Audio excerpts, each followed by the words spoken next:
परम भक्त श्री चंद्रहास जी के। चंद्रहास जी किसके शिष्य हैं? श्री नारद जी महाराज के। जैसे ध्रुव जी का चरित्र आता है, जैसे प्रहलाद जी का चरित्र आता है, वैसे ही श्री चंद्रहास जी का चरित्र है। नारद जी के 3 ही भक्त हुए हैं जिन्हें नारद जी ने दीक्षा प्रदान की है। उसमें एक ध्रुव जी हैं और प्रहलाद जी हैं, चंद्रहास है। बहुत ध्यान से एक बात सुनिएगा लास्ट में। अब 9 बजे तक कोई उठे नहीं, कम से कम जहां तक हमारी दृष्टि जा रही है वहां तक, तो भाई हम कहने में सुख मिलेगा हमको। ऐसे तो अनेक भक्त हुए श्री नारद जी के, पर नारद जी से अगर कोई पूछता कि आपके कितने शिष्य हैं, तो वो 3 ही नाम बोलते थे, ध्रुव, प्रहलाद और चंद्रहास। किसी ने कहा नारद जी आप इन्हीं का नाम क्यों बोलते हैं? बोले कि भैया क्योंकि इन तीनों ने इतिहास बदल दिया। कैसे? श्रीमद् भागवत जी में ध्रुव चरित्र सबने सुना है, प्रहलाद चरित्र सबने सुना है, पर ध्रुव और प्रहलाद का चरित्र सुना कौन रहा है? नारद जी, स्वयं नारद जी। शिष्य के मुख से गुरु की प्रशंसा सुनी होगी, पर गुरु के मुख से शिष्य की कथा। सोचिए शिष्य किस स्थिति का होगा कि गुरु उसकी रचना बता रहा, उसकी पूरी लीला सुना रहा है। नारद जी महाराज चंद्रहास जी का चरित्र सुनाते हैं। ध्रुव जी का चरित्र सुनाया, प्रहलाद जी का चरित्र सुनाया, और अब चंद्रहास का चरित्र किसको सुना रहे हैं? अर्जुन को। अर्जुन सुन रहे हैं। बहुत सावधानी से सब लोग श्रवण करो। बहुत प्राचीन कथा है चंद्रहास जी की। महाभारत के युद्ध से पूर्व और युद्ध के बाद पांडवों ने 2 यज्ञ किए। युद्ध से पूर्व किया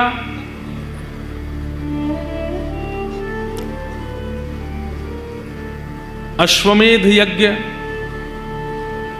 युद्ध के बाद किया अश्वमेध यज्ञ, और युद्ध से पूर्व भी एक यज्ञ पांडवों ने किया। अश्वमेध यज्ञ का एक नियम होता है कि यज्ञ करने के पश्चात जो राजा यज्ञ कर रहा है वो अपने घोड़े छोड़ता है।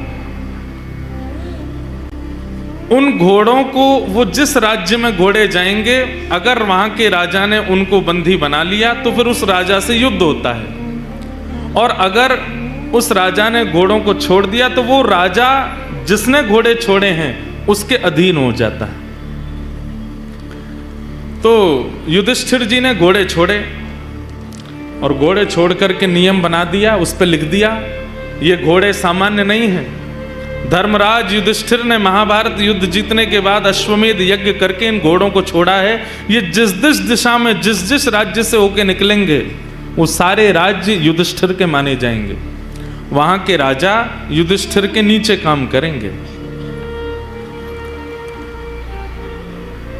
और अगर इस भाव से किसी को दिक्कत हो तो युधिष्ठिर से युद्ध लड़ने के लिए तैयार रहना। घोड़ों के पीछे सेना लेकर के अर्जुन चल रहे थे।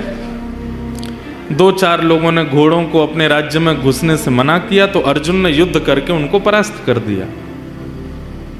इसी प्रकार फिर जब वो घोड़े पूरी पृथ्वी की चक्कर लगा के वापस आ जाते, तब उस राजा को कहा जाता चक्रवर्ती सम्राट। इसको कोई नहीं हरा पाया। युधिष्ठिर जी ने घोड़े छोड़े, राज्यों में प्रवेश करते कई राजा तो अधीन हो जाते। बोले हम युधिष्ठिर जी के नीचे रहने को तैयार हैं। कई नहीं रहते तो अर्जुन युद्ध करके उनको नीचे कर देते। सब जगह भ्रमण करते करते जब वह घोड़े कुंतलपुर पहुंचे, हस्तिनापुर से थोड़ी दूर पूर्व ही एक कुंतलपुर नाम का स्थान पड़ा, जहां पर वे घोड़े पहुंचे।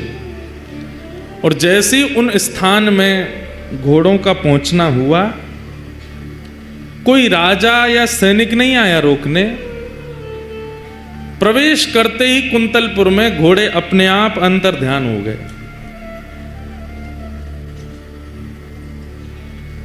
अपने आप अंतर ध्यान हो गए। अर्जुन ने तुरंत अपना धनुष उठाया, प्रत्यंचा चढ़ाई, बाण निकाल लिया। किसकी इतनी हिम्मत हुई? घोड़ों को अंतर ध्यान कर दिया। कौन है? अरे छुप करके क्या घोड़ों को अंतर ध्यान कर, सामने आओ मेरे। कोई सामने नहीं आया। तो अर्जुन के पास तो ऐसी ऐसी विद्या हैं कि अगर कोई छुप भी जाए या कोई कहीं भी पहुंच जाए, वो अगर उसका स्मरण करके बाण छोड़ देंगे तो बाण उसी को जाके लगेगा।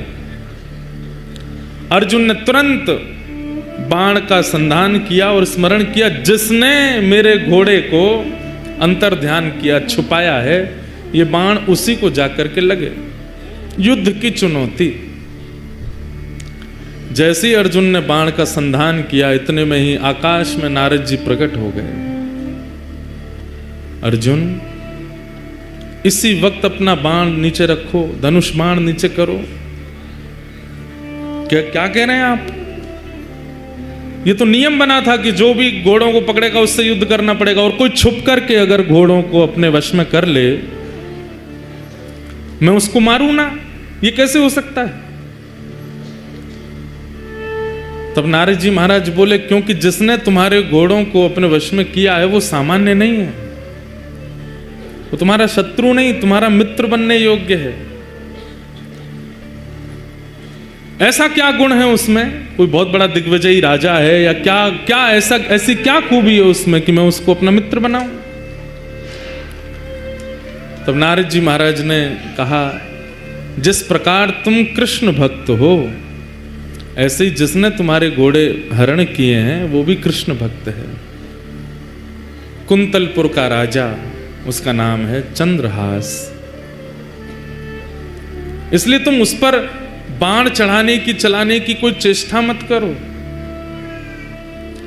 अर्जुन तो तुरंत सुन के, ये बात सुनकर के वो कृष्ण भक्त है, अर्जुन बोले, मैंने पहले तो कभी नाम नहीं सुना चंद्रहास का। बोले, जरूरी थोड़ी है कि सारे भक्त प्रकट ही होते हैं, कई अप्रकट भक्त होते हैं, और अप्रकट भक्त ठाकुर जी को अति प्रिय होते हैं, जो अपनी भक्ति प्रकट ही नहीं करते, पता ही नहीं चलने देते। बगल वाले को नहीं पता, बगल वाले की बात पत्नी को नहीं पता कि ये भक्त हैं। ऐसे भक्तों के चरित्र भी भक्तमाल जी में है। अंतर्निष्ठ राजा, पत्नी को ही नहीं पता कि पति भक्त है। ऐसी भक्ति जो करते हैं ठाकुर जी, उन्हें सामान्य भक्ति करने वाले से 50% ज्यादा प्रेम करते हैं, जो अपनी भक्ति को प्रकट नहीं करते। तो अर्जुन ने जैसे ही सुना कृष्ण भक्त, धनुष बाण तो नीचे रख दिए, युद्ध सब भूल गया। नारद जी के चरणों में प्रणाम करते हुए कहा, भगवान, ये राजा कैसे हैं मुझे ये नहीं सुनना, ये इनका राज्य कितना बड़ा है मुझे ये भी नहीं सुनना, पर ये चंद्रहास कृष्ण भक्त कैसे हैं, मुझे इनका चरित्र सुनाओ। और आपको सुनकर के आश्चर्य होगा। नारद जी महाराज बोले, तो फिर अस्त्र शस्त्र दूर रखो, अस्त्र शस्त्र दूर रखे। बोले, पूरी सेना को कहो ये भी अस्त्र शस्त्र दूर रखें, सब लोग बिल्कुल श्रोता बन करके बैठो। कहाँ रणभूमि में रण करने के लिए जा रहे थे, लेकिन जैसे ही कहा कि मुझे चंद्रहास जी का चरित्र सुनाओ, नारद जी ने कहा अस्त्र शस्त्र दूर करो। सब दूर करके जब सब लोग सामने बैठ गए तो नारद जी ने थोड़ी परीक्षा ली। अश्वमेध यज्ञ चल रहा है हस्तिनापुर में, तुमको विलंब नहीं होगा पहुंचने में। अब तुम यहां भक्त चरित्र सुनने के लिए बैठ रहे हो, चंद्रहास जी का चरित्र सुनने के लिए बैठ रहे हो, विलंब हो जाएगा, तुमको अश्व लेकर के वहां पहुंचने हैं। युधिष्ठिर जी का यज्ञ अधूरा रह जाएगा, वर्षों से चल रहा यज्ञ, इतने संत, इतने ऋषि, इतने महात्मा उसमें उपस्थित हो रहे हैं, सब धरा का धरा रह जाएगा, क्योंकि कथा तो एक बार प्रारंभ होगी, कब पूरी हो इसका कोई निधान नहीं है।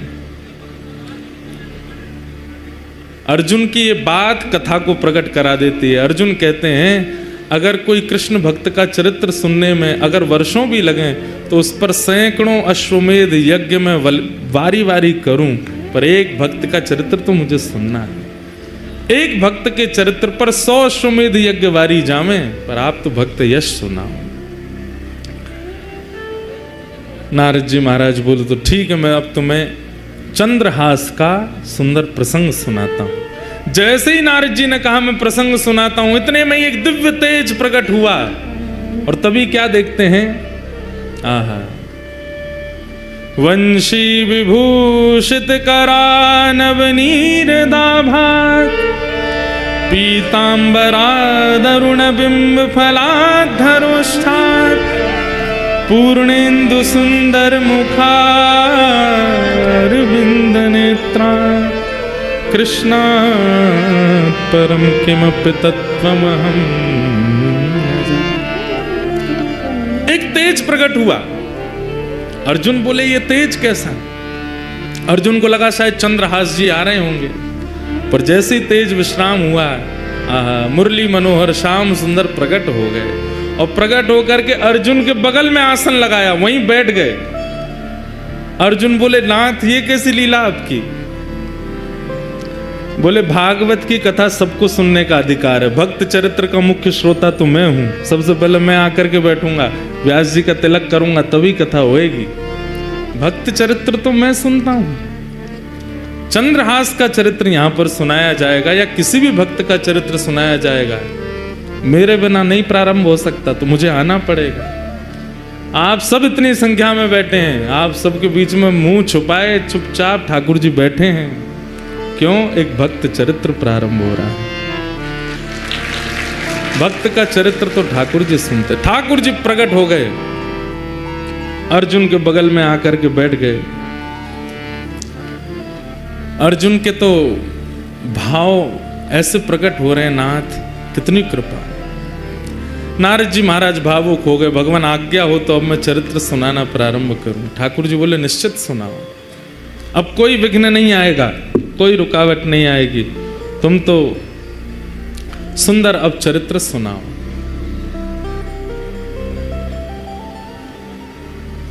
केरल देश में एक राजा थे, बड़े प्रतापी राजा, और उन प्रतापी राजा के यहां एक पुत्र ने जन्म लिया जिनका नाम उन्होंने रखा चंद्रहास। धीरे धीरे बालक जब 3 वर्ष का हो गया, बहुत सावधानी से सुनिएगा सब लोग, बालक जब 3 वर्ष का हो गया तब केरल देश में एक शत्रु राजा ने चढ़ाई की, और ऐसी चढ़ाई की कि पूरे केरल देश को अपने वश में कर लिया। अनंत संख्या लेकर के सैनिकों की आया, पूरे केरल देश पर आक्रमण कर दिया। उस आक्रमण में राजा मारे गए, सैनिक मारे गए। अब धीरे धीरे स्थिति की सेना ने भीतर देश में प्रवेश करके वहां की औरतों को, बच्चों को भी मारना प्रारंभ किया।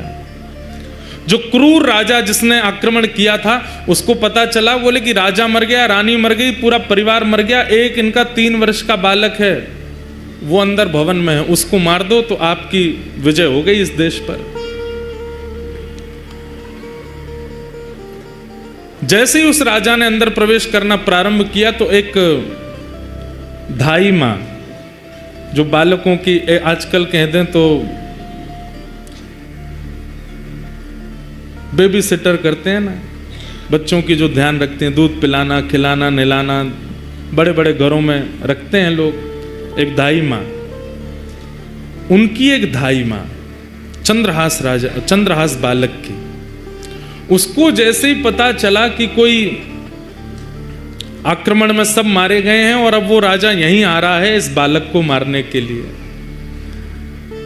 तुरंत बालक को उठा करके उसके जितने राजकीय वस्त्र थे सब उतार दिए, सोने चांदी आदि जो भी उसने पहन रखा था सब उतार करके फेंक दिए। मैले कुचैले वस्त्र जो सामान्य लोगों के होते हैं वो बालक को पहना दिए, कालीत उसके मुख पर पोत दी, अजीब सा उसका रूप कर दिया, केश बिखेर दिए, कड़ूले आदि सब उतार करके फेंक दिए और अपने सौल में लपेट करके बालक को लेकर के जा रही हैं। बालक से कह रही हैं, 3 वर्ष के हैं अभी चंद्रहास, कह रही हैं कोई अगर पूछे कि ये कौन है तो तुम धाई माँ मत बोलना है, बोलना ही मेरी माँ है, बेटा आज से मैं ही तेरी माँ हूं।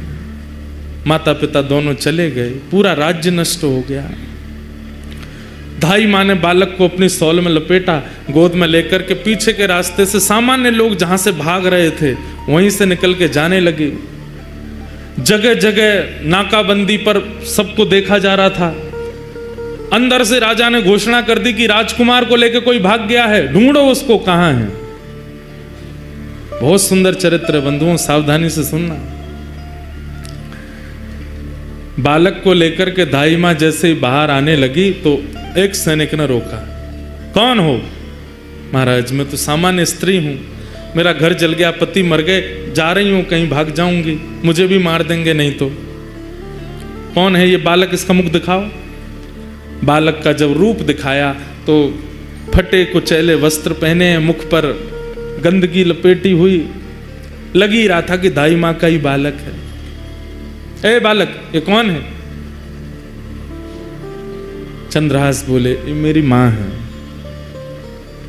ठीक है, जल्दी जाओ, निकलो यहां से। जैसे तैसे वहां से प्राण बचा करके उस बालक के वो धाई मां निकल गई। बहुत व्याकुल है चित्त से। इतनी दूर जाना है कि कहीं से भी उस राजा को ये राजकुमार मिल ना जाए। तो दक्षिण केरल देश से चलकर के वो मां उत्तर भारत तक चलकर के आई बालक को लेके। महीनों लगे, साल लगे, कितना समय लगा पता नहीं। और ग्वालियर के पास में जो कुंतलपुर गांव, जिसके बारे में हम लोग सुनेंगे, जहां के ये राजा बने कालांतर में, वहां पहुंच गए। वहां के तत्कालीन राजा कोई थे, उनके मंत्री थे, उसका नाम था दृष्टबुद्धि। क्या नाम था? दृष्टबुद्धि। दृष्टबुद्धि के पास जाकर के दाई मां ने कहा, मैं दासी हूं, बहुत निपुण हूं, आप मुझे जो काम कहेंगे मैं करने को तैयार हूं, मुझे कोई नौकरी दे दीजिए। मां को लगा अब उत्तर भारत में कम से कम इतने 1000 किलोमीटर की दूरी है, कम से कम यहां सुरक्षित रहेंगे राजकुमार। दृष्टबुद्धि। दृष्टबुद्धि कुंतलपुर के राजा के मंत्री हैं। मंत्री ने जैसे ही देखा, अच्छा ठीक है, हमारे यहां तो बहुत सेविकाएं हैं, काम तो लगे रहते हैं, क्या कर सकती हो? बोले जो कहोगे वो करने को। और ये तुम्हारा बालक, ये तो छोटा है, खेल लेगा यहां बाहर बच्चों के साथ में, ठीक है। और वहां उस धाई मां को एक नौकरी मिल गई, राजा के दरबार में कुछ काम आदि करती। और चंद्रहास राजकुमार, अब पूरा नगर दाई मां को जानता है, जितने लोग जानते हैं सब कहते हैं ये बालक कौन है? बोले कि ये दासी पुत्र है। कहां एक राजमाता का पुत्र, कहां एक राजा का राजकुमार, और अब क्या बन गए हैं? दासी पुत्र। 2-2 दिन तक भोजन नहीं मिल पाता है, रात्रि सोने की व्यवस्था नहीं हो पाती है। दाई मां के साथ ही चंद्रहास रहते हैं। राजा, केरल देश के राजा का पुत्र अब दासी पुत्र है। आज चंद्रहास जी एक दासी पुत्र हो गए। कैसा उनका जीवन? छोटे बच्चों के साथ में बाहर गली में खेलते हैं, नाली में गिर जाते हैं, सब कुछ राजकीय अब नष्ट हो चुका है और दासी पुत्र के नाम से ही जाने जाते हैं। लेकिन ठाकुर जी जब परीक्षा लेने पे आते हैं तो बंधुओं अति कर देते हैं कई बार। 5 वर्ष की आयु हुई चंद्रहास जी की, और जो दाई मां उनको लेके भागी थी बचाने के लिए, अब उसके प्राण निकलने लगे। कोई नहीं है अब चंद्रहास जी का इस दुनिया में। माता पिता परिवार सब मारा जा चुका है, एक दाई मां है बस। और अनजान नगर सब दासी पुत्र समझते हैं इनको। चंद्रहास जी गए अपनी मां के पास, दाई मां के पास, तो देखा बिस्तर पर पड़ी, बुखार चढ़ रहा है। सिर दबाने लगे, मां आपको क्या हुआ? चंद्रहास का हाथ पकड़ लिया, बालक अब मैं जाने वाली हूं। आप जा रही हो? मैं किसके पास जाऊंगा फिर? मेरा कौन है यहां पे? माता पिता जा चुके हैं, आप मुझे यहाँ ले आई, मैं आपको ही माँ मानता हूँ, यहाँ सब लोग मुझे जानते नहीं हैं, मुझे कोई पूछता भी नहीं, आप भोजन कराती हैं तो मैं खाता हूँ, आप मुझे नहलाती हैं तो मैं नहा लेता हूँ, मैं किसके पास रहूँगा अब? सुनो चंद्रहास, इधर आओ। आज के बाद कोई पूछे तुम्हारी माँ कौन है तो कहना कृष्ण मेरी माँ है। कोई पूछे तुम्हारे पिता कौन है तो कहना कृष्ण मेरे पिता है। कोई पूछे कि तुम्हारा आश्रय कहाँ है तो श्री कृष्ण के चरणार बिंदों को ही अपना आश्रय बताना। कोई पूछे तुम्हारा सर्वस्व कौन है तो कृष्ण ही तुम्हारे सर्वस्व है। बोलो चंद्रहास, तुम्हारी माँ कौन है? चंद्रहास रोते हुए बोलते हैं कृष्ण मेरी माँ है। जानते भी नहीं है कृष्ण है कौन, बस माँ समझा रही है। कौन है तुम्हारी माँ? कृष्ण मेरी माँ। तुम्हारे पिता कौन है? कृष्ण मेरे पिता है। तुम्हारे सर्वस्व कौन है? कृष्ण मेरे सर्वस्व। और यही कृष्ण मेरे सर्वस्व, कृष्ण मेरे सर्वस्व कहते कहते कहते धाई माँ ने भी प्राण त्याग दिए। अकेले रह गए हैं चंद्रहास पूरी दुनिया में, अब कोई नहीं है उनके पास। नारद जी कथा सुना रहे हैं और सामने बैठ के कृष्ण अर्जुन दोनों रो रहे हैं चंद्रहास जी का चरित्र। चली गई मां, किसी के घर में किराए पर या कैसे भी रहती थी, उन घर वालों ने अब चंद्रहास जी को घर से निकाल दिया। मां तो थी, काम करके कुछ देती थी, अब तू अकेला क्या करेगा, यहां पर निकल जा। छोटे से 5 वर्ष के चंद्रहास निकल गए घर से। कभी किसी वृक्ष के नीचे सो जाते हैं, कभी किसी तालाब के पास पहुंच करके वहां जल पी लेते हैं। नगर में ही रहते हैं, किसी ने नगर से नहीं निकाला, पर अपने घर कोई नहीं बुलाता उनको। जो बच्चे खेलने आते थे वो भी अब दूर दूर रहने लगे। बस एक ही बात रटते रहते हैं, कृष्ण मेरी माँ है, कृष्ण मेरे पिता हैं, कृष्ण मेरे सर्वस्व हैं। कृष्ण मेरी माँ है, कृष्ण मेरे पिता हैं, कृष्ण मेरे सर्वस्व हैं। कभी कोई साधु महात्मा मिल जाते हैं, अरे बालक अकेले कहाँ घूम रहे हो, छोटी अवस्था, माँ कहाँ है तुम्हारी? कृष्ण मेरी माँ है। अरे पिता कहाँ है तुम्हारा? कृष्ण मेरे पिता हैं। घर कहाँ है तुम्हारा? ठाकुर जी के, कृष्ण के चरण ही मेरे घर है। संत जन देख करके सुन के बड़े खुश होते, हृदय से लगाते, फल आदि दे देते, तो चंद्रहास जी खूब प्रेम से पाते। 5 दिन हो गए, प्रसाद नहीं मिला, खा लेते। ऐसी स्थिति चंद्रहास जी की रहती है। कुछ गांव के बच्चे उनको मित्र तो मानते थे, पर दूर से ही उनके साथ में देख करके बस दूर ही रहते थे, माता पिता जाने नहीं देते थे। एक दिन चंद्रहास बैठे, कुछ बालक छुप करके आ गए उनके पास। बोले चंद्रहास हमारे साथ कुछ खेलो ना। बोले कौन सा खेल खेलोगे? बोले तुम बताओ, वही खेलेंगे। बोले बाकी खेल तो मुझे नहीं आते, कीर्तन रूपी खेल आता है। बोले कीर्तन रूपी खेल ही खेलो। बोले इसमें क्या करना पड़ता? बोले एक गाएगा, बाकी सब उसके पीछे गाएंगे। जीतेगा हारेगा कौन? बोले सब जीतेंगे, हारेगा कोई भी नहीं। कीर्तन रूपी खेल में कोई नहीं हारता, सब जीतते हैं। चंद्रहास जी अपने भुजा उठा करके चारों तरफ बालकों को बैठा करके कीर्तन करते हैं। सारे बालक चंद्रहास जी के पीछे पीछे गाते हैं। ऐसा मधुर संकीर्तन हुआ, गांव के लोग देखने लगे, अपने अपने बच्चों को भगा करके ले गए वहां से। मना किया था ना इसके पास मत आना, अभागा है, पता नहीं कहां से आया, इसकी माँ का भी कोई परिचय नहीं। 2-3 वर्ष यहाँ रही, दासी बन करके मर गई वो भी, अब इसके पास कोई नहीं आएगा।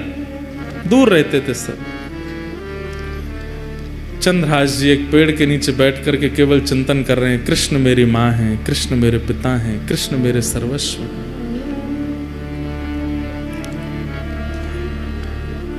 कठिन परिस्थिति सबके जीवन में आती है बंधुओं, बस उस परिस्थिति में ठाकुर जी का त्याग मत करो। सूरदास जी का जीवन चरित्र देख लीजिए। सूरदास जी को भविष्य बताने की विद्या थी, नेत्र नहीं थे उनके पास, लेकिन सूरदास जी जन्मांध नहीं है। कुछ पीड़ा हुई थी जिसके कारण उनके नेत्र की ज्योति चली गई, पर उनको एक दिव्य विद्या थी। सामने आकर के जो बैठ जाता था और जो पूछता था सूरदास जी उसको बता देते थे। पिताजी ने कहा सूरदास इतनी अच्छी विद्या है तुम्हारे पास, तुम इससे धन क्यों नहीं लेते? बोले पिताजी, भगवत प्रदत्त विद्या को मैं बेच नहीं सकता, ये मैंने कहीं से सीखी नहीं है, ठाकुर जी की कृपा से मुझे प्राप्त है, मैं इसका विक्रय नहीं करूंगा। तो बोले विक्रय नहीं करेगा, पूरे दिन घर में पड़ा रहता है, यहाँ पे भीड़ लगी रहती है, 1 रुपया तुम लेते नहीं हो, निकल जाओ घर से। निकल गए घर से। फिर भ्रमण करते हुए जब मथुरा पहुंचे, तब विश्राम घाट पर महाप्रभु वल्लभाचार्य जी का जब उन्होंने यश सुना, पता चल जाए कि कोई भगवत प्रदत्त विद्या है या भगवत प्रदत्त गुण हमारे पास है, उससे हरि को रिझाओ, हरि रिझेंगे। सूरदास जी महाराज को लगा कि मैं बिना नेत्रों के लोगों का भविष्य देख लेता हूं, लोगों की खोई चीज ढूंढ लेता हूं, लोगों का पास्ट पता है, फ्यूचर पता है, सब कुछ मुझे पता है बिना नेत्रों के, पर इस गुण से मैं संतुष्ट नहीं हूं। इसी भावना को चित्त में धारण करके श्रीमद् वल्लभाचार्य जी के पास गए, महाप्रभु जी के चरणों में प्रणाम किया। तो महाप्रभु जी ने उन पर दृष्टि डाल करके देखा, और जैसे ही ब्रह्म संबंध हुआ, जैसे ही गुरु दीक्षा प्रदान की श्री सूरदास जी को, सूरदास जी से कहा तुमने बहुतों का भविष्य देखा है, तुम पास्ट में जा जा करके सबका देख लेते हो, अब मैंने तुम्हें ब्रह्म संबंध दे दिया है, अब ब्रह्म का पास्ट देखो, ठाकुर जी का जीवन चरित्र देखो। आहा, जैसे सूरदास जी ने नेत्र बंद करके चिंतन लगाया, अब किसी जीवात्मा का कोई भविष्य आदि नहीं दिख रहा है, या किसी जीवात्मा की पूर्व की स्थिति नहीं दिख रही, अब ठाकुर जी की लीला दिखने लगी उनको। और सूरदास जी ने, तब मेरे को सूरदास जी आज इसलिए याद आ रहे हैं, सामने ही बैठे हैं, वहीं ऊपर ही बैठे हैं, और बार बार अपना तंबूरा लेके ऐसे वो ठाकुर जी ऐसे बैठ करके सुन रहे हैं, तो मेरी बार बार दृष्टि पड़ती है, इसलिए बार बार सूरदास जी स्मृति में आ रहे हैं, लेकिन भाव की पुष्टि हो रही है, इसलिए मैं बोल रहा हूँ। और सामने ही जब बैठे हैं, और कोई यहाँ शंकराचार्य जी भी बैठे हैं, ऋषि अत्रि भी बैठे हैं, वशिष्ठ जी भी बैठे हैं, पर हम वैष्णवों की ध्वजा लेकर के भक्ति के आगे यही चल रहे हैं। जैसे ही ब्रह्म संबंध हुआ, पहला पद सूरदास जी ने कौन सा कहा, इतना सुंदर पद है, बस मुझे मिल जाए। आहा,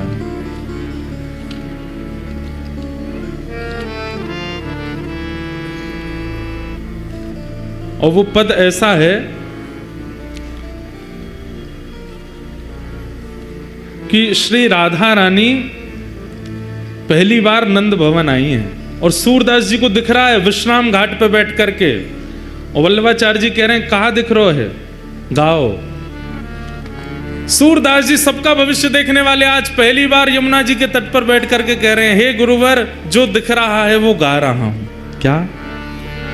कि यशोदा मैया राधा कुंवरी सवारती, प्यारी यशोदा मैया राधा कुंवरी सवारती। जय जय। ऐसा दिख रहा है कि नंद भवन में ठाकुर जी मैया ते लड़ रहे हैं। अच्छा, कहा कह रहे हैं? बोले यूं कह रहे मेरे ब्याह कराओ, मैं ब्याह करूंगा मैया, मैं चोरी चकारी और सबरो उदम छोड़ दूंगा, मेरा ब्याह करो।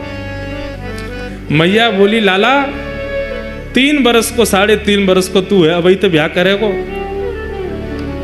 इतने में ही बाहर नंद भवन की, अब पूरी कथा तो मैं नहीं सुनाऊंगा, बहुत बड़ी है, कल अगर अवसर मिलेगा तो सुनाऊंगा। एक दिन पहले ही ठाकुर जी मिले किशोरी जी से पहली बार, और किशोरी जी को अपने नंद भवन को सबरो मार्ग बता दियो, वहां मेरो घर है, वहां मैं रहूं, और मेरो नाम है कुंवर कन्हई। तो मैया तो लड़ रहे हैं मेरो ब्याह करा दे। इतने में ही किशोरी जी ढूंढते ढूंढते नंद भवन पहुंच गई। मैया बोली इतनो सो है तू, अभी नेक्स्ट सो अभी तो ब्याह करेगो, बहू कैसी चाहिए? इतने में ही बाहर से आवाज आई, कुंवर कन्हई। किशोरी जी पधारी हैं। ठाकुर जी के कान खड़े, मैया सुन देख कौन बोल रहा है। कुंवर कन्हई।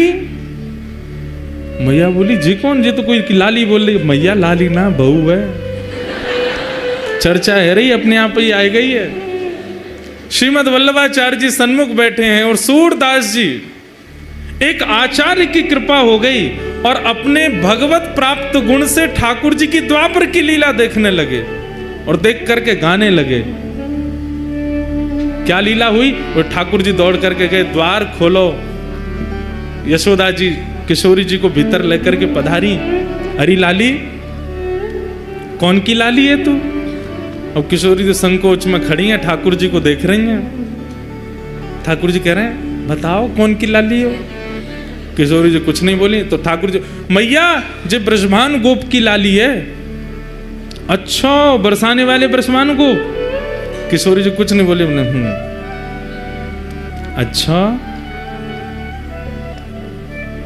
तेरो गांव कौन सा है? मैया बरसाने गांव में रहे, रावल गांव की है। अच्छा, तेरी मैया को नाम तो मुझे कछु ऐसो याद है, मुझे याद नहीं आ रहा है। ठाकुर जी बोलो, कीर्ति मैया। तो ते पूछ रही हूं मैं, तू काय को बता रहा है? या ते पूछ रही हूं या बता दे।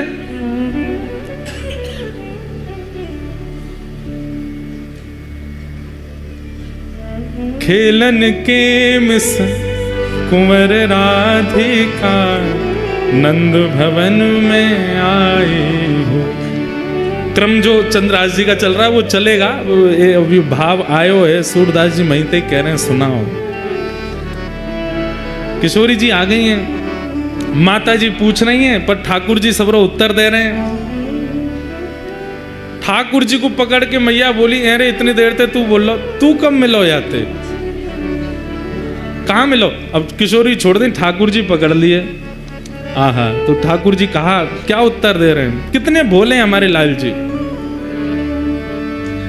जमुना तीर कलही में भूलो, जमुना तीर कलही में भूलो, बाह पकड़ ले आई हो, बाह पकड़ ले आई हो। ठाकुर जी कह रहे हैं, मैया कल जमुना जी पे घूमते घूमते मैं नंद भवन को रास्ता भूल गए हो। बोला अच्छा, तब जे मुँह को मिल गई और मैं रोने लगो, मुँह तो मैया के पास जानो है, नंद बाबा के पास जानो। तो जे मेरो हाथ पकड़ के नंद भवन छोड़ के गई मुँह को। या हमारे हम दोनों को परिचय है गयो।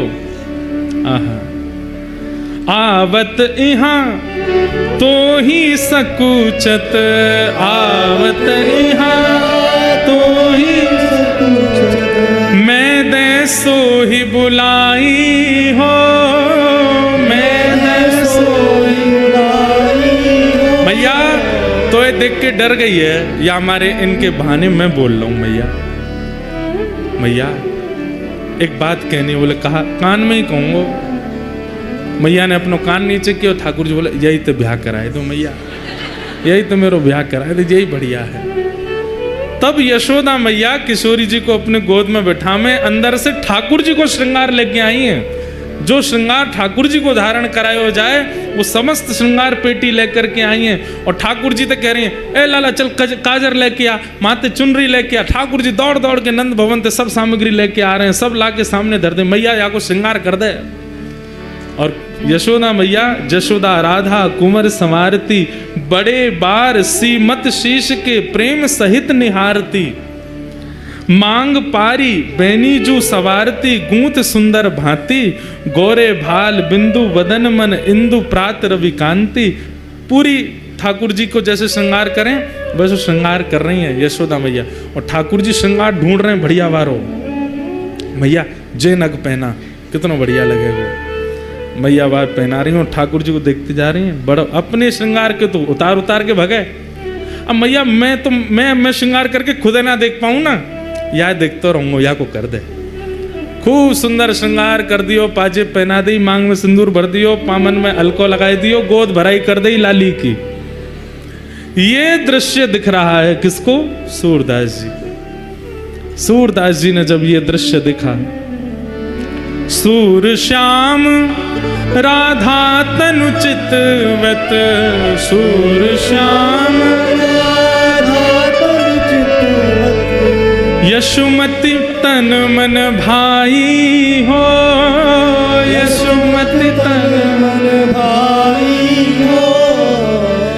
खेलन के मिसन कुंवर राधिका नंद भवन को आई हो।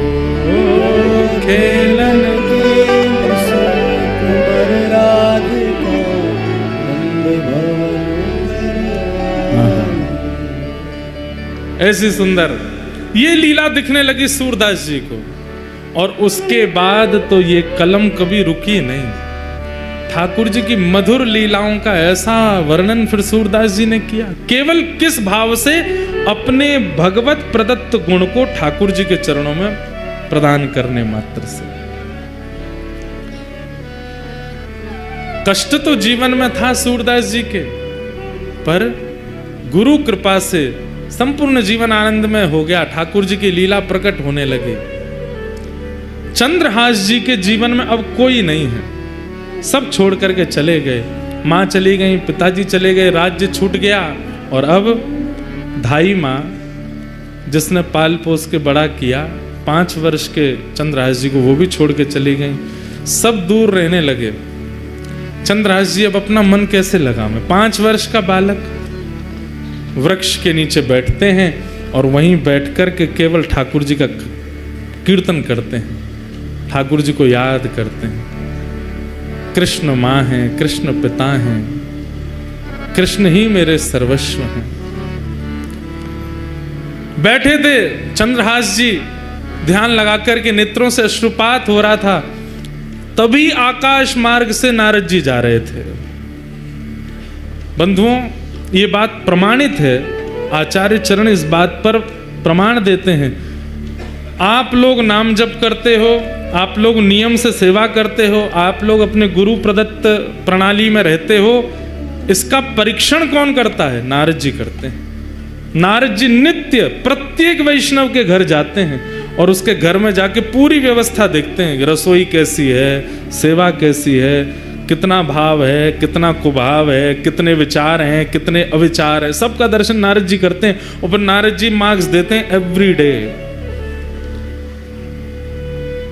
अभी तक नहीं मिले ठाकुर जी, या को मतलब क्या है? नारद जी ने फेल ही कर रखे हैं, हम विचारों में पास नहीं है। नारद जी महाराज आकाश से देखते हुए जा रहे थे। हरिदास वर्य हैं नारद जी, हरिदासों में श्रेष्ठ। नारद जी ने जैसी देखा चंद्रहास बालक को, देव तुल्य हैं, तुरंत नेत्र बंद कर दे। पूरा चंद्रहास जी का चरित्र आ गया उनके चित्त में। अरे इसके तो माताजी मर गई, पिताजी चले गए, राज्य छूट गया, सब कुछ छूट गया, अब धाई माँ भी चली गई, और अब ये बैठ के ठाकुर जी का चिंतन। ठाकुर जी को जानता नहीं है, केवल धाई माँ कह गई कृष्ण ही तुम्हारे पिता माँ हैं, उनके पास जाओ। उनका चिंतन कर रहा है। नारद जी प्रकट हो गए सामने। चंद्रहास जी को बढ़िया सुगंधी सी आई तो नेत्र खोल करके देखा, आहा, सुंदर वीणा हाथ में लिए, देव दत्ताम मिमाम वीणाम स्वरत ब्रह्म विभूषिताम मूर्छयित्वा हरि कथाम गायमानश्चराम्यहम्। नारद जी सामने खड़े हैं। चंद्रहास जी बोले, हे ऋषिवर, मैंने अनेक संत ऋषियों के दर्शन किए, पर आप जैसा तेज और आप जैसी उपस्थिति से जो मेरे चित्त में प्रसन्नता, ऐसा मुझे पहले कभी नहीं हुआ। आप कौन हो? नारद जी बोले, मैं नारद हूं। ये नारद कौन है? चंद्रहास जी को क्या पता, कथा आदि तो कभी सुनी नहीं। नारद जी बड़े प्रसन्न हुए, बोले, नारद चंद्रहास, मैं परम भक्त हूं ठाकुर जी का, ठाकुर जी मुझसे बहुत प्रेम करते हैं। कौन ठाकुर जी? बोले, श्री कृष्ण। श्री कृष्ण नाम सुनते ही चंद्रहास जी तो व्याकुल हो गए। मेरी माँ कृष्ण, मेरे पिता कृष्ण, मेरे सर्वस्व, और जो धाई माँ बोल के गई वही कृष्ण। बोले, हाँ, मैं उनको बहुत प्रिय हूं, उन्होंने मुझे भेजा है तुमसे मिलने के लिए। चंद्रहास जी रोने लगे, मेरे सब छोड़ के मुझे चले गए, धाई माँ बोल के गई कृष्ण ही मेरे सर्वस्व में, वो मुझे कैसे मिलेंगे? कृपा करके मुझे बताओ ना। नारद जी महाराज बोले, मिलेंगे, जल्दी मिलेंगे। उससे पहले तुम्हें अभी बहुत कुछ करना है और तुम्हारे द्वारा बहुत कुछ होना है, ताकि और वैष्णवों भी प्रेरणा मिले। इसलिए चंद्रहास, सबसे पहले तुम दीक्षा ग्रहण करो, आओ मेरे पास। और श्री चंद्रहास को सामने बैठा करके श्री नारद जी महाराज ने दीक्षा प्रदान की। अब यहां प्रश्न उठा, कौन सा संप्रदाय? संप्रदाय सब अपने हैं, कोई बड़ा कोई छोटा नहीं, परंतु यदि नारद जी की दृष्टि से देखा जाए तो श्री निम्बार्क संप्रदाय। क्यों? क्योंकि नारद जी की परंपरा निम्बार्क संप्रदाय की है, वहाँ गोपाल मंत्र आदि है। वही दीक्षा नारद जी ने चंद्रहास जी को दी। गले में कंठी माला पहनाई, सिर पर तिलक लगा दिया और कान में मंत्र कह करके कहा कि अब नित्य इस मंत्र का जाप करना है, चंद्रहास ठाकुर जी तुमको मिलेंगे। और अब एक चीज और करनी है, क्या? ठाकुर सेवा। सेवा से मन की मनीलता जाती है। मैं कैसे सेवा करूंगा? मेरे पास तो ना घर है, ना मकान है, ना आसन है, ना सिंहासन है, कुछ भी नहीं है। मैं तो खुद पेड़ के नीचे रहता हूँ, कोई आश्रय मुझे मिलता नहीं। कीर्तन गाता हूँ तो कई बार लोग कीर्तन करने के लिए घर पर बुला लेते हैं तो भोजन प्रसाद पवा देते हैं। मैं ठाकुर जी की सेवा कैसे करूंगा? बोले तुम चिंता मत करो, तुम्हारे पास ठाकुर जी हैं। बोले मेरे पास? बोला हाँ। कहाँ है? वो तुम जो गोटियों से खेलते हो कंचा, उनको लेके आओ। तो खूब सारे कंचे इकट्ठे किए थे चंद्रहास जी, पूरे दिन अकेले क्या करें, उनसे खेलते रहते थे। उन्हीं कंचों में एक बहुत सुंदर श्याम वर्ण के वो शालिग्राम जी थे और उनको भी रखा था। नारद जी ने ढूंढ करके कंचों के बीच में शालिग्राम जी निकाले, बोले ये हैं, ये ठाकुर जी हैं। चंद्रहास अब इन्हीं की सेवा तुमको करनी है। ये ठाकुर जी हैं, मैं तो इनसे खेलता था। तो बोले तो क्या हो गया, पता नहीं था ना तुमको? अब हम बता रहे हैं, ये ठाकुर जी हैं, शालिग्राम भगवान है। फिर शालिग्राम भगवान कौन होते हैं, कैसे होते हैं, पूरी कथा सुनाई नारद जी ने चंद्रहास जी को। ये कौन है, कैसे हैं, कहाँ से आए हैं, कैसे इनका प्रादुर्भाव हुआ।